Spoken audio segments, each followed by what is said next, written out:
आसिछि एक बड़ खबर पुणी घटी गोटे बड़ धरणर ट्रेन दुर्घटना लाइनच्युत हो जाइछि चंडीगढ़ दिब्रुगढ़ एक्सप्रेस। यह एक्सप्रेस मोट 12टी बगी लाइनच्युत होइछि।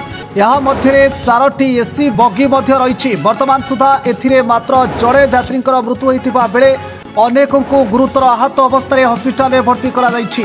मिलिथिबा सूचना अनुसार ट्रेन नंबर 15904 चंडीगढ़ लोकंकु धरी आसाम दिब्रुगढ़ अभिमुखे जाउथला, किंतु उत्तर प्रदेश गोंडा और झिलाई मध्य ट्रेन टी दुर्घटनाग्रस्त होइछि।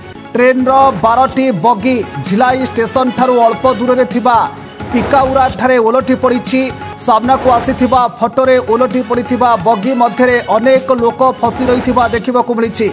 आउ किछि लोक ट्रेन लाइन रे पड़िथिबा देखा मिली। सेहिपरि आउ किछि लोक माने मध्य निजर जिनिस पत्र सह ट्राक रे छिड़ा होइथिबार दृश्य सामना को आसुछि।